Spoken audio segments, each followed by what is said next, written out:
ನಮಸ್ಕಾರ ಅಮೋಘ ನ್ಯೂಸ್ಗೆ ಸ್ವಾಗತ.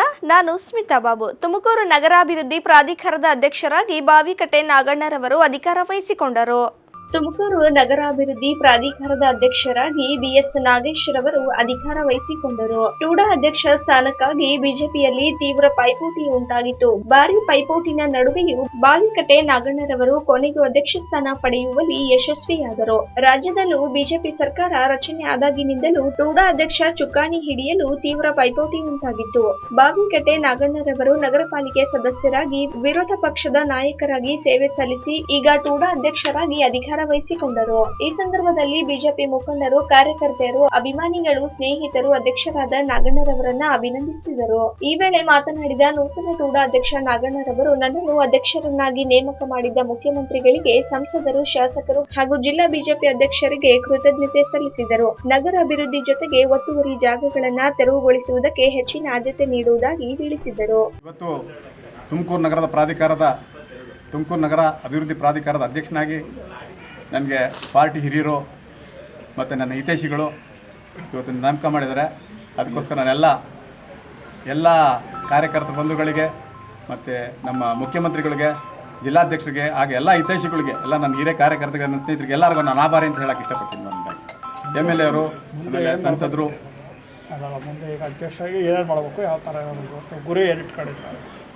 ಇವತ್ತು ಏನು ನಾನು ಈ ಅಭಿವೃದ್ಧಿ ಪ್ರಾಧಿಕಾರದಲ್ಲಿ ನಾನು ತುಂಬ 30 ವರ್ಷದಿಂದ ನಾನು ಅದರಲ್ಲಿ ಒಳನಾಡಿ ಇರೋದ್ರಿಂದ ನನಗೆ ಏನೇನು ಅಲ್ಲಿ ನಡೀತಾ ಇದೆ, ಏನಾಗೋದು ನನಗೆ ಗೊತ್ತಿದೆ. ಇವತ್ತು 8-9 ತಿಂಗಳಿಂದ ಏನಲ್ಲೆಲ್ಲ ತುಂಬ ಕುಂಠಿತ ಆಗಿದೆ ಅಂತ ನನ್ನ ಗಮನಕ್ಕೆ ಬಂದಿದೆ. ಆದಷ್ಟು ಬೇಗ ಸಾರ್ವಜನಿಕರಿಗೆ ಸಹಾಯ ಆಗಬೇಕು, ಸಾರ್ವಜನಿಕರು ನನ್ನ ಡಿಪಾರ್ಟ್ಮೆಂಟ್ಗೆ ಅಲಿದಂಗೆ ಆಗಬೇಕು, ಏನಿದ್ರು ತ್ವರಿತವಾಗಿ ಅವ್ರದ್ದು ಏನು ಕಡಿತಗಳು ವಿಳುವರಿಯಾಗಿ ಸಾರ್ವಜನಿಕ ನೆಮ್ಮದಿಯಾಗಿ ಅವ್ರ ಕೆಲಸ ಮಾಡ್ಕೊಂಡು ಇರಬೇಕು ಅಂತೇಳಿ ನಾನು ಪ್ರಾರಂಭಿಕ ಪ್ರಯತ್ನ ಮಾಡ್ತೀನಿ. ತುಮಕೂರಿನ ರಿಂಗ್ ರಸ್ತೆಯಲ್ಲಿರುವ ಶಾಹೀನ್ ಕಿಡ್ಸ್ನಲ್ಲಿ ಕೊರೋನಾ ಜ್ವರ ತಪಾಸಣಾ ಕೇಂದ್ರವನ್ನು ಆರಂಭಿಸಲಾಗುತ್ತಿದೆ ಎಂದು ಇಕ್ಬಾಲ್ ಅಹಮದ್ ಹೇಳಿದ್ದಾರೆ. ತುಮಕೂರಿನ ರಿಂಗ್ ರಸ್ತೆಯಲ್ಲಿರುವ ಶಾಹೀನ್ ಕಿಡ್ಸ್ನಲ್ಲಿ ಕೊರೋನಾ ಜ್ವರ ತಪಾಸಣಾ ಕೇಂದ್ರವನ್ನ ಶನಿವಾರದಿಂದ ವಿದ್ಯುಕ್ತವಾಗಿ ಆರಂಭಿಸಲಾಗುತ್ತಿದೆ ಎಂದು ಸಮಾನ ಮನಸ್ಕೆ ಸಂಘ ಸಂಸ್ಥೆಗಳ ಒಕ್ಕೂಟದ ಸಂಚಾಲಕ ಇಕ್ಬಾಲ್ ಅಹಮದ್ ತಿಳಿಸಿದರು. ಸುದ್ದಿಗೋಷ್ಠಿಯಲ್ಲಿ ಮಾತನಾಡಿದ ಅವರು, ಜಿಲ್ಲಾಡಳಿತದ ಸಹಯೋಗದೊಂದಿಗೆ ಸಮಾನ ಮನಸ್ಕೆ ಸಂಘ ಸಂಸ್ಥೆಗಳ ಒಕ್ಕೂಟದ ವತಿಯಿಂದ ಕೊರೋನಾ ಜ್ವರ ತಪಾಸಣಾ ಕೇಂದ್ರವನ್ನ ತೆರೆಯಲಾಗುತ್ತಿದೆ ಎಂದು ಹೇಳಿದರು. ಈ ಕೇಂದ್ರದಲ್ಲಿ 5 ವೈದ್ಯರು ತಮ್ಮ ಒಕ್ಕೂಟದ ಸಿಬ್ಬಂದಿಗಳು ಕಾರ್ಯನಿರ್ವಹಿಸಲಿದ್ದು, ಬೆಳಗ್ಗೆ 10 ರಿಂದ ಮಧ್ಯಾಹ್ನ 2 ಗಂಟೆವರೆಗೆ ಕಾರ್ಯನಿರ್ವಹಿಸಲಿದೆ. ಈ ಕೇಂದ್ರದಲ್ಲಿ ಗಂಟಲು ಧ್ರುವ ಪರೀಕ್ಷೆ, ರಕ್ತ ಪರೀಕ್ಷೆ, ಎಕ್ಸ್ರೇ ಸೇರಿದಂತೆ ವಿವಿಧ ರೀತಿಯ ಚಿಕಿತ್ಸೆ ಮಾಡಲಿದ್ದು, ಈ ಎಲ್ಲಾ ಚಿಕಿತ್ಸೆಗಳು ಉಚಿತವಾಗಿರುತ್ತದೆ ಎಂದು ಇಕ್ಬಾಲ್ ಅಹಮದ್ ಸ್ಪಷ್ಟಪಡಿಸಿದರು. ವೈದ್ಯಾಧಿಕಾರಿಗಳಂತ ಸನ್ಮಾನ್ಯ ಡಾಕ್ಟರ್ ಅಸ್ಗರ್ ಅವರು, ಡಾಕ್ಟರ್ ಆರಿಫ್ ಅವರು, ಇವರೆಲ್ಲರೂ ಕೂಡ ಉಚಿತವಾಗಿ ಸೇವೆ ಕೊಡಲು ಮುಂದೆ ಬಂದಿದ್ದಾರೆ. ಇವರ ಸೇವೆಯ ಜೊತೆಯಲ್ಲಿ ನಾವುಗಳು ಈ ಜ್ವರ ತಪಾಸಣಾ ಕೇಂದ್ರದಲ್ಲಿ ಸ್ವ್ಯಾಬ್ ಟೆಸ್ಟ್ಗೆ ಜಿಲ್ಲಾಡಳಿತದಿಂದ ನಮಗೆ ಒಂದು ಕಿಯೋಸ್ಕ್ ಸಿಕ್ಕಿದೆ. ನಮ್ಮ ಸಂಸ್ಥೆಯ ಕೆಲವು ಪದಾಧಿಕಾರಿಗಳು ಸ್ವಾಬ್ ತೆಗೆಯುವಂಥ ತರಬೇತಿಯನ್ನು ಕೂಡ ಸಾಮಾನ್ಯ ವೈದ್ಯಾಧಿಕಾರಿಗಳಿಂದ ಪಡ್ಕೊಂಡಿದ್ದಾರೆ, 4 ಜನ. ಆ ಸೇವೆಯ ಜೊತೆಯಲ್ಲಿ ಎಕ್ಸ್ರೇ ಸೇವೆ ಇದೆ, ಉಚಿತ ಔಷಧಗಳನ್ನು ಕೂಡ ಕೊಡ್ತಿದ್ದೇವೆ ಮತ್ತು ಉಚಿತ ವೈದ್ಯಕೀಯ ಸಲಹೆಗಳು ಮತ್ತು ಇನ್ನಿತರ ಅವಶ್ಯಕವಾದಂತಹ ರಕ್ತ ಪರೀಕ್ಷೆ ಮತ್ತಿತರ ಪರೀಕ್ಷೆಗಳು ಒಳಗೊಂಡಂತೆ ಜನಗಳನ್ನು ಏನು ಕಾಯಿಲೆ ರೋಗಗ್ರಸ್ತ ಬರ್ತಾ ಇದ್ದಾರೆ ಅಂಥವ್ರನ್ನ ಗುಣಪಡಿಸುವಂಥ ಕೆಲಸವನ್ನು ಸಮಾನ ಮನಸ್ಕ ಸಂಘ ಸಂಸ್ಥೆಗಳ ಒಕ್ಕೂಟದ ವತಿಯಿಂದ ಮಾಡಲು ಇಚ್ಛಿಸಿ ನಾವೆಲ್ಲರೂ ಕೂಡ ಈ ದಿನ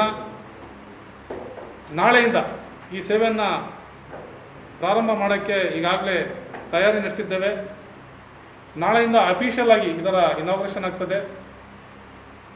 ತಮ್ಮೆಲ್ಲರಲ್ಲಿ ಒಂದು ಮನವಿ, ದಯವಿಟ್ಟು ಚಿಕಿತ್ಸೆ ಸಂದರ್ಭದಲ್ಲಿ ಕೊರೋನಾ ಪಾಸಿಟಿವ್ ಬಂದರೆ ಅಂತವರನ್ನ ಜಿಲ್ಲಾ ಕೋವಿಡ್ ಆಸ್ಪತ್ರೆಗೆ ಕಳುಹಿಸಲಾಗುವುದು. ಖಾಸಗಿ ಆಸ್ಪತ್ರೆಗೆ ಯಾವುದೇ ಕಾರಣಕ್ಕೂ ಕಳಿಸುವುದಿಲ್ಲವೆಂದು ಸ್ಪಷ್ಟಪಡಿಸಿದರು. ಶನಿವಾರ ಬೆಳಗ್ಗೆ ಈ ಕೇಂದ್ರವನ್ನ ಹಿರೇಮಠಾಧ್ಯಕ್ಷ ಶಿವಾನಂದ ಶಿವಾಚಾರ್ಯ ಸ್ವಾಮಿಗಳು ಉದ್ಘಾಟಿಸಿದರು. ಜಿಲ್ಲಾಧಿಕಾರಿ doctor Rakesh Kumar, SP doctor Vamshikrishna, SC Ajay, DHO ಸೇರಿದಂತೆ ಪಾಲಿಕೆ ಸದಸ್ಯರು ಭಾಗವಹಿಸಲಿದ್ದಾರೆಂದರು. ತುಮಕೂರಿನಲ್ಲಿ ನೆಕ್ಸ್ಟ್ 1 ತಿಂಗಳು ಕ್ರಿಟಿಕಲ್ ಆಗಿದೆ. ಜನ ಬೇರೆ ಕಡೆ ಏನು ಓಪನ್ ಮಾಡಿದ್ದಾರೆ ಆ ಥರ ನಾವು ಮಾಡಬಾರ್ದು. This is a collective responsibility.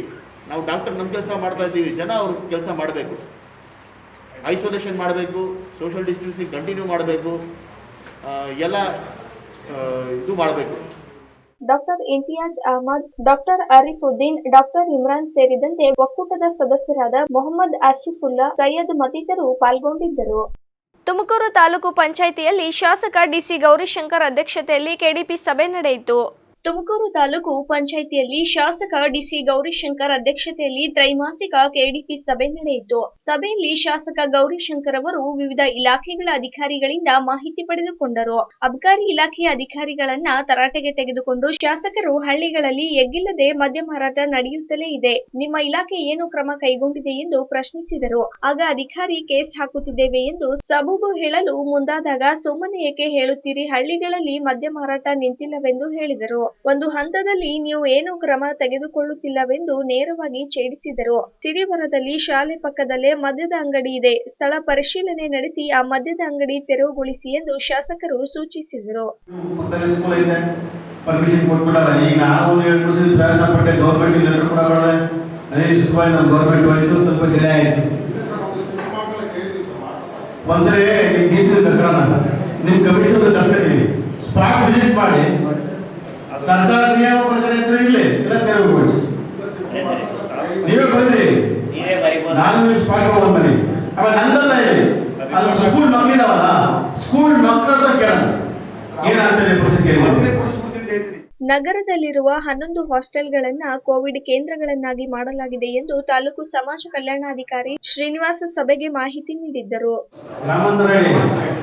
ಗ್ರಾಮಾಂತರದಲ್ಲಿ ಯಾವುದು ಕ್ವಾರಂಟೈನ್ ಮಾಡಿರಲಿಲ್ಲ ಸರ್. 3 ಹಾಸ್ಟೆಲಿಂದ ಸರ್, ಹೆಗ್ಗೆರೆ ಒಂದು, ಹೆಗ್ಗೆರೆ, ಬೆಳ್ಳಾವಿ ಮತ್ತೆ ಇದು ಕೆಸ್ಕೂರಿ ಸರ್, ಅಲ್ಲಿ ಕ್ವಾರಂಟೈನ್ ಮಾಡಿಲ್ಲ. ಇಲ್ಲಿ ತುಮಕೂರು ಟೌನ್ ನಲ್ಲಿ 11 ಹಾಸ್ಟೆಲ್ ಎಲ್ಲ ಕ್ವಾರಂಟೈನ್ ಮಾಡಿದೆ ಸರ್. ಈಗ ಎಲ್ಲ ಹಾಸ್ಟೆಲ್ ರಜೆ ಇದೆ ಸರ್. ಹಾಸ್ಟೆಲ್ ಬಾಡಿಗೆ ಆಧಾರ ಅಥವಾ ಬಾಡಿಗೆ ಇದ್ದಂಗ ಅಥವಾ ಸ್ವಂತ ಬಿಲ್ಡಿಂಗ್ ಇದೆ ಸರ್. ಅಲ್ಲಿ 5 ಹಾಸ್ಟೆಲ್ ಬಾಡಿಗೆ ಇದೆ ಸರ್. ಬಾಡಿಗೆ ಎಷ್ಟು ಕೊಡ್ತಾ ಇದೆ ಬಾಡಿಗೆ? ಬಾಡಿಗೆ ಜಾಸ್ತಿ ಇದೆ ಸರ್, 1,43,000. ಒಂದು ಬಿಲ್ಡಿಂಗ್ ಏನು ಮೆಜರ್ಮೆಂಟ್ ಅದು? ಸುಮಾರು 30 ರೂಮ್ ಇದೆ ಸರ್. 30 ರೂಮ್. ಎಲ್ಲಿ ಅದು? ಈ ಗಂಗೋತ್ರಿ ನಗರ ಒಂದಿದೆ ಸರ್, ಸಿಟಿನಲ್ಲಿ.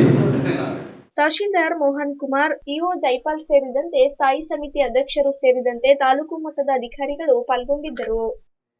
ನೆಲಮಂಗಲದ ಕೈಗಾರಿಕಾ ಎಸ್ಟೇಟ್ನಲ್ಲಿ ಮೇಕ್ ಇನ್ ಇಂಡಿಯಾದ ರಕ್ಷಣಾ ಹೂಡಿಕೆಗೆ ಭೂಮಿ ನೀಡುವಲ್ಲಿ ಕೆಎಸ್ಎಸ್ಐಡಿಸಿ ಸಂಪೂರ್ಣ ನಿರ್ಲಕ್ಷ್ಯ ವಹಿಸಿದೆ. ಕರ್ನಾಟಕದ ಮಟ್ಟಿಗೆ ದೇಶದ ಮೇಕ್ ಇನ್ ಇಂಡಿಯಾ ಕನಸು ನನಸಾಗುವ ಲಕ್ಷಣಗಳು ಕಾಣುತ್ತಿಲ್ಲ. ಏಕೆಂದರೆ ರಾಜ್ಯದ ಕರ್ನಾಟಕ ಸಣ್ಣ ಪ್ರಮಾಣದ ಕೈಗಾರಿಕಾ ಅಭಿವೃದ್ಧಿ ಮಂಡಳಿ ಈ ಕನಸು ನನಸು ಮಾಡಲು ಆಸಕ್ತಿಯನ್ನ ತೋರಿಸುತ್ತಿಲ್ಲ.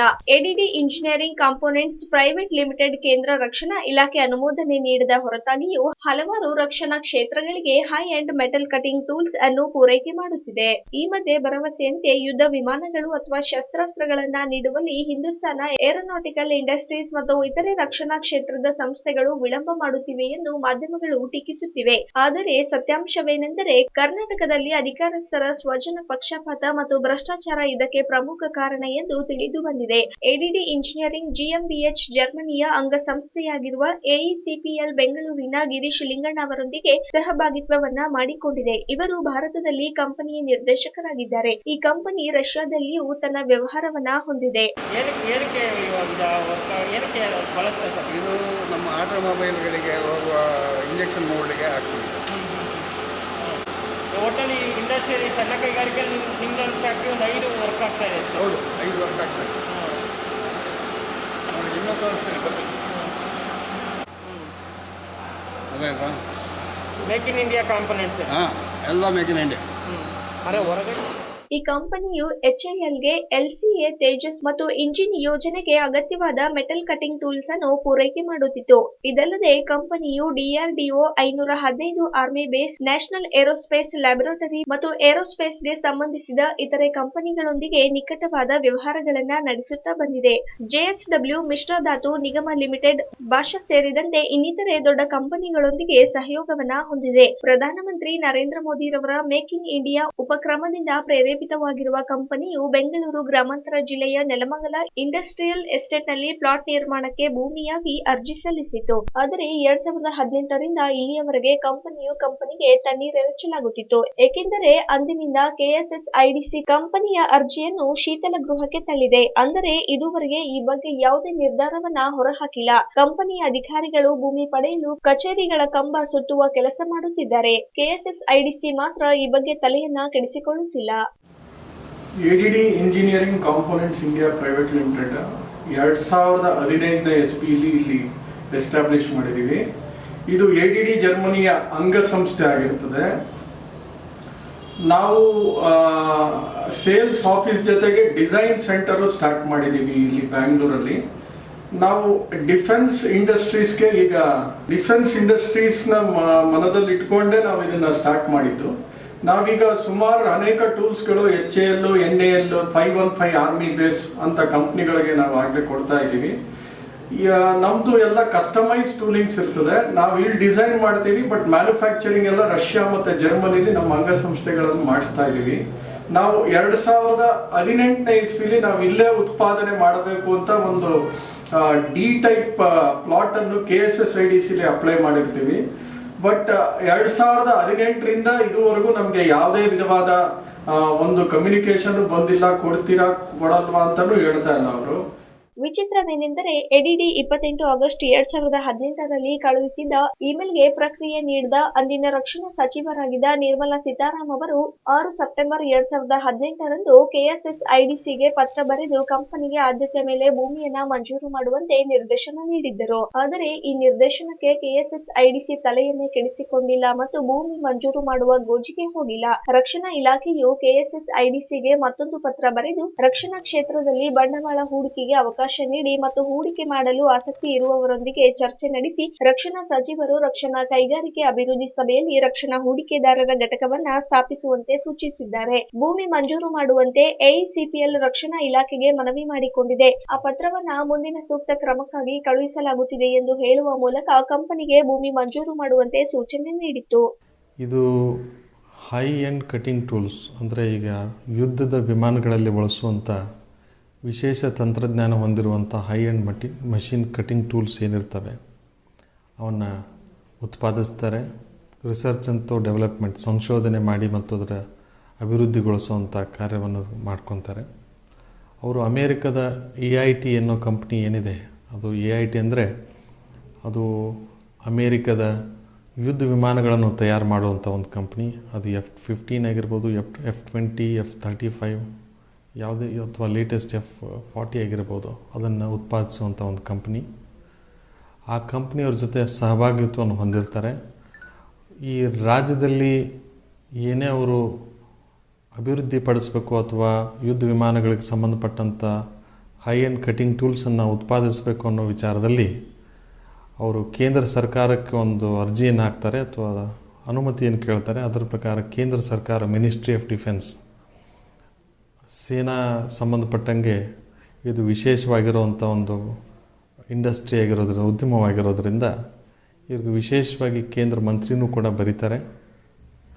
ಈ ಸರ್ಕಾರಕ್ಕೆ, ಕರ್ನಾಟಕ ಸರ್ಕಾರಕ್ಕೆ ಬಂದ ನಂತರನೂ ಕೂಡ ಸರ್ಕಾರದವರು ಈ ADD ಇಂಜಿನಿಯರಿಂಗ್ದವರಿಂದ ಒಂದು ಅರ್ಜಿಯನ್ನು ತೆಗೆದುಕೊಂಡು, ಅಂದರೆ ಸೈಟ್ ನಂಬರ್ D-143 ಅನ್ನೋ ಒಂದು ಸೈಟಿಗೆ ಸಂಬಂಧಪಟ್ಟಂಗೆ ADD ಇಂಜಿನಿಯರಿಂಗ್ ಕಂಪನಿ ಕಡೆಯಿಂದ ಒಂದು ಅರ್ಜಿಯನ್ನು ತೊಗೊಂಡು ಅದರಿಂದ 7 ಲಕ್ಷ ರೂಪಾಯಿಯನ್ನು DD ಅಂತಾಗಿ ಪಡೆದುಕೊಂಡರೂ ಕೂಡ ಯಾವುದೇ ಜಮೀನನ್ನು ಅವರಿಗೆ ಮಂಜೂರು ಮಾಡೋದಿಲ್ಲ. ಈಗ 2 ವರ್ಷ ಆದರೂ ಕೂಡ ಯಾವುದೇ ಜಮೀನನ್ನು ಮಂಜೂರು ಮಾಡದೇ ಇರೋದರಿಂದ ಅದು ADD ಕಂಪ್ನಿಯು. ಚಿಕ್ಕಬಳ್ಳಾಪುರ ಜಿಲ್ಲಾ ಪಂಚಾಯಿತಿ ಸಾಮಾಜಿಕ ಸ್ಥಾಯಿ ಸಮಿತಿ ಅಧ್ಯಕ್ಷರು ಚಿಂತಾಮಣಿಗೆ ಭೇಟಿ ನೀಡಿ ಹಲವಾರು ಅಭಿವೃದ್ಧಿ ಕಾಮಗಾರಿಗಳನ್ನು ಪರಿಶೀಲಿಸಿದರು. ನಗರ ಮತ್ತು ತಾಲೂಕಿನಲ್ಲಿ ಸಮಾಜ ಕಲ್ಯಾಣ ಇಲಾಖೆಯಿಂದ ನಡೆಯುತ್ತಿರುವ ವಸತಿ ನಿಲಯಗಳ ಕಾಮಗಾರಿ ಹಾಗೂ ಅಂಬೇಡ್ಕರ್ ಭವನಗಳ ಕಾಮಗಾರಿಗಳ ಪರಿಶೀಲನೆಗಾಗಿ ಚಿಕ್ಕಬಳ್ಳಾಪುರ ಜಿಲ್ಲಾ ಪಂಚಾಯಿತಿ ಸಾಮಾಜಿಕ ಸ್ಥಾಯಿ ಸಮಿತಿ ಅಧ್ಯಕ್ಷ KC ರಾಜಕಾಂತ್ ರವರ ಅಧ್ಯಕ್ಷತೆಯಲ್ಲಿ ಸಾಮಾಜಿಕ ಸ್ಥಾಯಿ ಸಮಿತಿ ಪದಾಧಿಕಾರಿಗಳು ಸಮಾಜ ಕಲ್ಯಾಣ ಇಲಾಖೆ ಅಧಿಕಾರಿಗಳೊಂದಿಗೆ ಚಿಂತಾಮಣಿ ತಾಲೂಕಿಗೆ ಭೇಟಿ ನೀಡಿ ಅಂಬೇಡ್ಕರ್ ಭವನ ಸೇರಿದಂತೆ ವಸತಿ ನಿಲಯಗಳ ಕಾಮಗಾರಿಗಳ ಗುಣಮಟ್ಟ ಹಾಗೂ ಸ್ಥಿತಿಗತಿಗಳ ಬಗ್ಗೆ ಪರಿಶೀಲನೆ ನಡೆಸಿದರು. ಈ ವೇಳೆ ಜಿಲ್ಲಾ ಪಂಚಾಯಿತಿ ಸಾಮಾಜಿಕ ಆಡಳಿತ ಸ್ಥಾಯಿ ಸಮಿತಿ ಅಧ್ಯಕ್ಷ ಕೆಸಿ ರಾಜ್ಕಾಂತ್ ಮಾಧ್ಯಮದವರೊಂದಿಗೆ ಮಾತನಾಡಿ, ಚಿಂತಾಮಣಿ ತಾಲೂಕಿನಲ್ಲಿ ಕೋಟ್ಯಾಂತರ ರೂಪಾಯಿ ಅನುದಾನದಿಂದ ಅಂಬೇಡ್ಕರ್ ಭವನ, ಕನಕ ಭವನ, ಜಗಜೀವನ ರಾಮ್ ಭವನ ಹಾಗೂ ಅಲ್ಪಸಂಖ್ಯಾತರ ಇಲಾಖೆಗೆ ಕೂಡ ಬಂದಿರುವ ಅನುದಾನವನ್ನು ಯಾವ ರೀತಿ ಸದ್ಬಳಕೆಯಾಗುತ್ತಿದೆ ಎಂಬುದನ್ನು ಪರಿಶೀಲನೆ ನಡೆಸಲು ತಾಲೂಕಿಗೆ ಆಗಮಿಸಿದ್ದು, ಸಾಮಾಜಿಕ ಸಮಸ್ಯೆ ಎಂದರೆ ಎಲ್ಲಾ ವರ್ಗಕ್ಕೂ ಸರ್ಕಾರದ ಸವಲತ್ತುಗಳನ್ನು ಯಾವುದೇ ರೀತಿಯ ತಾರತಮ್ಯವಿಲ್ಲದೆ ಎಲ್ಲರಿಗೂ ಸಾಮಾಜಿಕ ನ್ಯಾಯವನ್ನು ಒದಗಿಸಿಕೊಡುವುದು ಇದರ ಉದ್ದೇಶವಾಗಿದೆ ಎಂದು ಎಸ್ಸಿಪಿ ಮತ್ತು ಟಿಎಸ್ಸಿಪಿಯ ಯೋಜನೆಗಳಲ್ಲಿ ಚಿಂತಾಮಣಿ ತಾಲೂಕಿನಲ್ಲಿ ಕಾಮಗಾರಿಗಳನ್ನು ಮಾಡದೆಯೇ ಅಕ್ರಮವಾಗಿ ಬಿಲ್ಲುಗಳನ್ನು ಮಾಡಿಕೊಳ್ಳುವುದರ ಮೂಲಕ ಸಾಕಷ್ಟು ಅಕ್ರಮ ನಡೆದಿರುವುದು ಮೇಲ್ನೋಟಕ್ಕೆ ಕಂಡು ಬಂದಿದ್ದು, ಅಕ್ರಮ ಎಸಗಿದವರು ಎಂತಹ ಪ್ರಭಾವಶಾಲಿ ವ್ಯಕ್ತಿಗಳಾಗಲಿ ಯಾವುದೇ ಮುಲಾಜಿಲ್ಲದೆ ಅಂತವರ ವಿರುದ್ಧ ಕಾನೂನಿನ ರೀತಿಯಲ್ಲಿ ಸೂಕ್ತ ಕ್ರಮ ತೆಗೆದುಕೊಳ್ಳಲಾಗುವುದು ಎಂದು ತಿಳಿಸಿದರು. ಇವತ್ತು ಚಿಂತಾಮಣಿ ತಾಲೂಕಲ್ಲಿ ಇನ್ನೂ ಕೂಡ ನಾವು ಪ್ರವೇಶನ ಮಾಡಿದ್ದೀವಿ. ಎಲ್ಲ ಸಂಘ ಸಮಿತಿ ಸ್ನೇಹಿತರು ಕೂಡ ಇವತ್ತು ಯಾವ ಯಾವ ಹಳ್ಳಿಗಳಲ್ಲಿ ಕಾಮಗಾರಿಗಳನ್ನು ದುರುಪಯೋಗ ಆಗಿದೆ, ಕಾಮಗಾರಿ ಮಾಡದೇ ಹಣ ಬಿಡುಗಡೆ ಮಾಡ್ಕೊಂಡಿದ್ದಾರೆ, ಅಲ್ಲಿ ದುರುಪಯೋಗ ಆಗಿದೆ. ಮತ್ತು ಕೆಲವು ಕಡೆ ಸಿ ರಸ್ತೆ ಮಾಡೇ ಇಲ್ಲ, ಚರಂಡಿನೂ ಮಾಡಿಲ್ಲ ಅಂತಕ್ಕಂಥದ್ದು ಕೂಡ ಮೇಲ್ನೋಟಕ್ಕೆ ನಮಗೆಲ್ಲರಿಗೂ ಗೊತ್ತಾಗಿದೆ.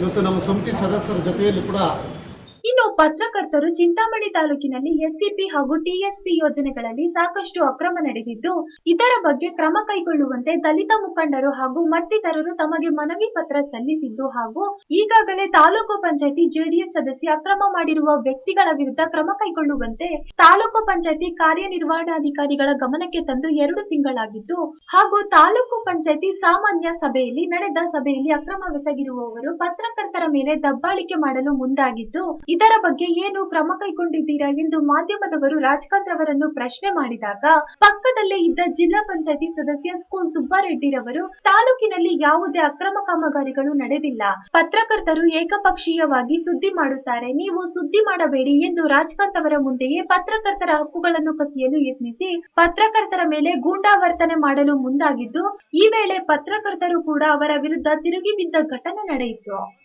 ಸಮಸ್ಯೆ ಜವಾಬ್ದಾರಿ.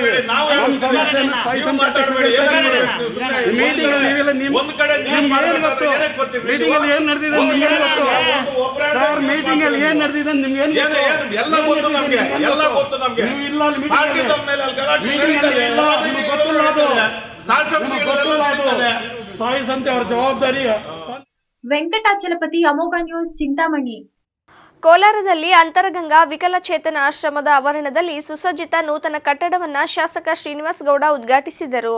ಮಾಜಿ ಸಂಸದ ಆರ್.ಎಲ್. ಜಾಲಪ್ಪನವರ ದೂರದೃಷ್ಟಿಯಿಂದಾಗಿ ಜನರ ಆರೋಗ್ಯ ಕಾಪಾಡಲು ದೇವರಾಜು ಅರಸ್ ಮೆಡಿಕಲ್ ಕಾಲೇಜು ಪ್ರಾರಂಭಿಸಿದರು. ಅದೇ ರೀತಿ ಮಾನವೀಯತೆ ಮೆರೆದು ನಗರದ ಅಂತರಗಂಗೆ ಬೆಟ್ಟದ ಬುಡದಲ್ಲಿರುವ ಅಂತರಗಂಗಾ ಬುದ್ಧಿಮಾಂದ್ಯ ಮಕ್ಕಳ ವಸತಿ ಶಾಲೆ ಹಾಗೂ ಪುನರ್ವಸತಿ ಕೇಂದ್ರಕ್ಕೆ ಸುಸಜ್ಜಿತ ನೂತನ ಕಟ್ಟಡ ನಿರ್ಮಿಸಿಕೊಟ್ಟಿರುವುದು ಅವರ ಹೃದಯದ ವಿಶಾಲತೆಯನ್ನು ತೋರುತ್ತದೆ ಎಂದು ಮಾಜಿ ಸಚಿವ ಹಾಗೂ ಹಾಲಿ ಶಾಸಕರಾದ ಕೆ. ಶ್ರೀನಿವಾಸ್ ಗೌಡರು ಅಭಿಪ್ರಾಯಪಟ್ಟರು.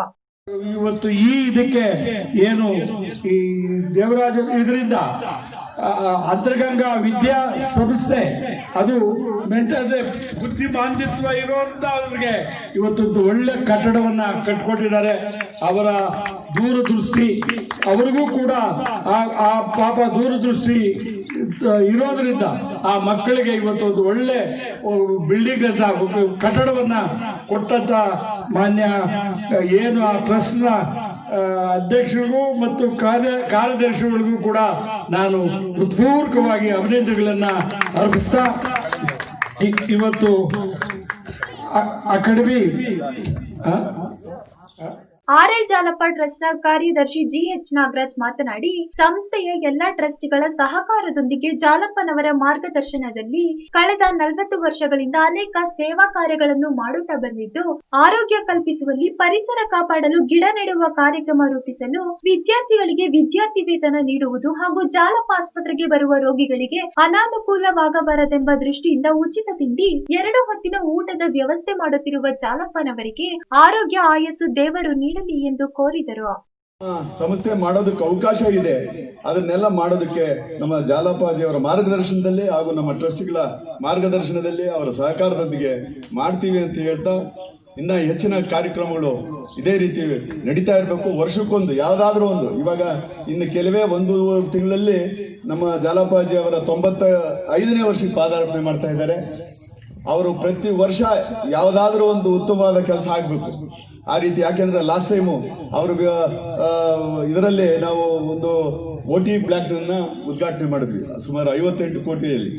ಇಡೀ ಅಂತಾರಾಷ್ಟ್ರೀಯ ಮಟ್ಟಕ್ಕೆ ತರುವಂಥದ್ದನ್ನ ನಮ್ಮ ಕುಮಾರ್ ಅವರು, ಡಾಕ್ಟರ್ ಕುಮಾರ್ ಹಾಗೂ ಎಲ್ಲ ವಿಧವಾದಂಥ ನಮ್ಮ ಅಕಾಡೆಮಿಯ ಸದಸ್ಯರು ಅವರ ಮಾರ್ಗದರ್ಶನದಲ್ಲಿ ಇವತ್ತು ಅಂತಾರಾಷ್ಟ್ರೀಯ ಮಟ್ಟದಲ್ಲಿ ಒಳ್ಳೆಯ ಹೆಸರು ಪಡೆಯುವಂಥ ಒಂದು OT ಬ್ಲಾಕ್ ಅನ್ನು ಮಾಡಿದ್ದೀವಿ. ಅದೇ ರೀತಿ ಆಸ್ಪತ್ರೆಯನ್ನ ಅಭಿವೃದ್ಧಿ ಮಾಡೋದಕ್ಕೆ ಯಾವ ರೀತಿ ಏನೇನು ಮಾಡಬೇಕು ಅನ್ನೋದ್ರ ಬಗ್ಗೆ ಪ್ರತಿಯೊಂದು ಹಂತದಲ್ಲೂ ಎಲ್ಲ ವ್ಯವಸ್ಥೆಯನ್ನು ಮಾಡುವಂಥ ವ್ಯವಸ್ಥೆ ಮಾಡಿದ್ದೀವಿ.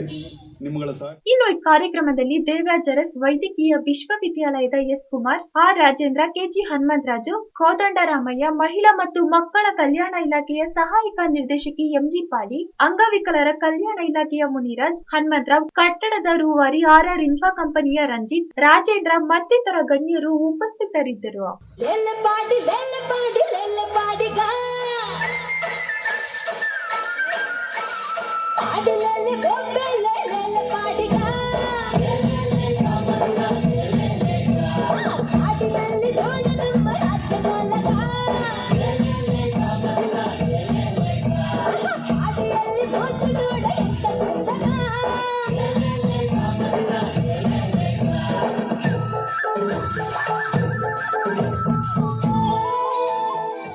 ಇಲ್ಲಿಗೆ ವಾರ್ತಾ ಪ್ರಸಾರ ಮುಕ್ತಾಯವಾಯಿತು. ನಮಸ್ಕಾರ.